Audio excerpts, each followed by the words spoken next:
So the recipe I'm going to show you guys today is how to make kale chips. And kale chips are these great little crispy snacks that actually come from baking kale.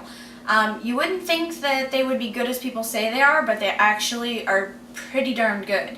Now they're obviously not potato chips and they're not meant to be, but they're a pretty good substitution. They're not bad. They're kind of light and crispy and they taste like whatever you flavor them with. So you can pretty much do whatever you want. You can do garlic powder and red pepper flakes, or you can do dill and garlic for kind of a ranch flavor. Really, the sky's the limit. You can flavor them however you want. So let me grab the ingredients and I will meet you back here in just a sec. Okay, so what I've started to do is I got my recipe stuff all together. I got my kale, I got some paper towels because it can be kind of damp, and I have a big giant bowl.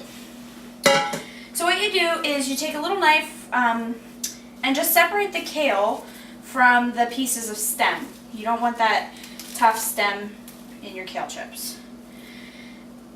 Kitchen shears work great for this. I can't find mine, of course, but kitchen shears are nice because you can just kind of unwrap your kale like this, and so you can see the stem, and you can just go around the stem and it's really quick and easy. But I'm going to use a knife since I am a loser and I can't find my kitchen shears. But a knife's pretty darn easy too. Basically just kind of, especially when you have a nice sharp knife like this, just kind of go up along the stem, cut off the one half, go up along the other side, cut off the other half, and that's pretty much it. You can also rip off these little pieces down here. These make good kale chips. So then once you have your stem, and once you have your stem and your long piece, what you're going to do is you're going to rip off these little bite-sized pieces. And they're pretty much already sectioned. They're pretty easy to find. You just kind of, where the leaf curves, I kind of rip it. So rip, rip, rip, that one's small enough. These little pieces are small enough. And just throw them in your bowl. This one's kind of big, so we're going to put it into two. And you're just going to kind of throw them in there. Like, this is a little bit big, so let's kind of break that in half. We're going to break these. Now, these kale leaves are very big. These are humongous bunches of kale. If you get any little pieces like this that are kind of floppy, toss them out. You want the kale, the reason why this works so well, I think, with the kale is because it's nice and firm. So you want the firm, good, fresh leaves for this. While I'm getting my kale ready, I have started my oven, turned it on 350 degrees, and I'm letting that heat up. And I got out a couple of baking pans to get ready. See, these are kind of questionable, so you just gotta kind of go through it and see where the good pieces are. That's fine. That one's questionable.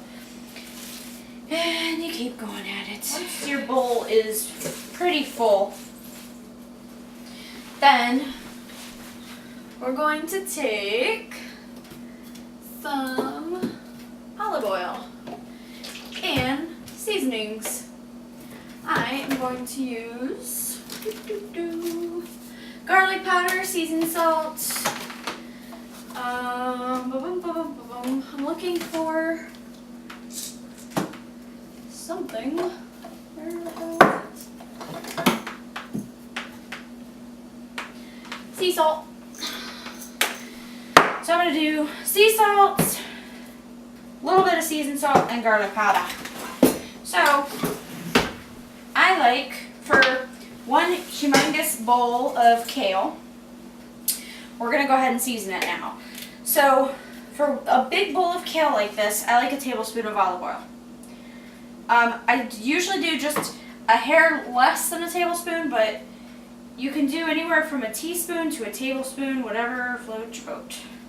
If you like it a little bit less oily, go for a teaspoon. And then I take a piece of kale and wipe the spoon out. And as far as the seasonings go, this is pretty much up to you. I throw in some garlic salt. There's no measuring. There's no measuring here. garlic salt, tiny bit of seasoned salt. Most of my salt flavor is going to come from my sea salt because it's much better for you than table salt. It's got more minerals in it. It's not been leached of all the minerals, and it's a better form of sodium for you. And I do a little sprinkle of Parmesan cheese. I think it adds a little something something. So then, grab your handy dandy tongs and just kind of toss this around. You want now 1 tablespoon of olive oil, even if you use a whole tablespoon. Your pieces of kale are not going to be completely soaking in olive oil.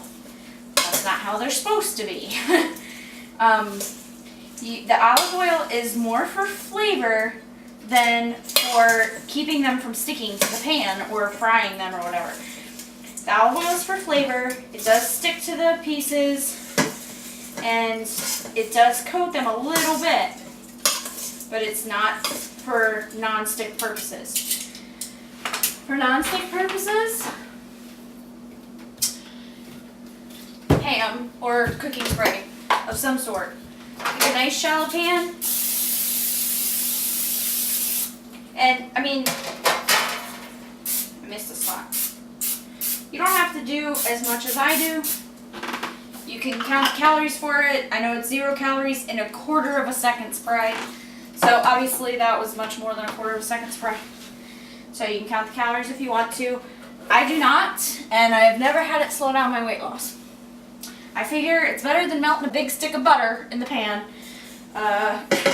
using that. So, it evens out. So, we're going to throw our kale onto a pan, and here's the key in this lesson. The kale must not be sitting on top of each other. So, throw a little bit in, and then just kind of spread it out. Kind of lay it as flat as you can. Spread it out, spread it out. It's okay if the pieces are touching. Touching is fine. Climbing on top of each other isn't. So you want a single layer of kale. And I just kind of go across, and then I pull pieces down from my big group into my single layer. So, and they kind of lay flat when I do that too. I don't know what I'm doing, but it makes them lay flat. And my oven is so stinking hot right now. It is so hot over here. Holy crap. You wouldn't think 350 degrees would be that hot, but it's warm. I should turn on the exhaust fan. If you find at the end you have too much kale, throw some back in your bowl. It's not going to hurt anything. It'll sit there and it will be ready for your next batch. You want it to be kind of spaced out a little bit. So then, this goes in the oven. No wonder the oven felt so hot. It was up to freaking 450 degrees. I must have bumped it. Okay. I'm leaving that open for a second until it cools off. Because, you know, you don't cook kale at 450, you cook it at 350. So, we're letting that cool off a bit. So next, we set a timer for 10 minutes. 10 to 12 minutes. And you want to check them at 10 minutes. So I set a timer, and I also can take a peek at the clock to see when I put them in. So we'll check on these guys in 10 minutes and see how they look. Usually I find at 10 minutes they need a little bit more time, so it's anywhere between 10 and 12 minutes. That's okay now, so I'm going to go ahead and close that, let them bake up, and we'll check on them here in a couple of minutes. Okay, it's been just about 10 minutes. The buzzer is going to be going off here in a second. So, I'm going to peek at my kale, and it's looking good. Now, wait till you see how small these got.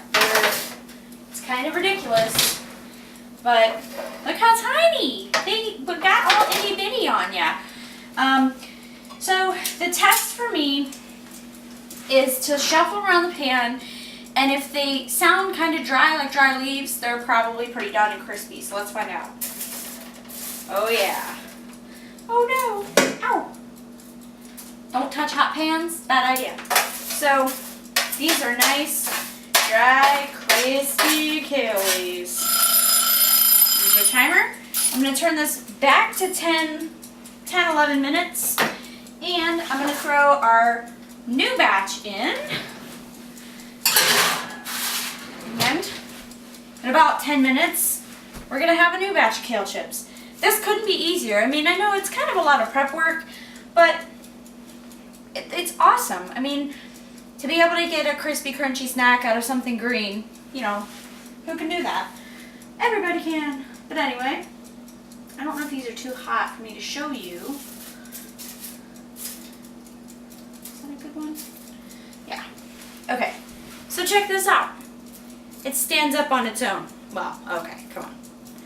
It has a gimpy stem, but it stands up on its own. They're cool pretty much right out of the oven, and they're crispy and awesome.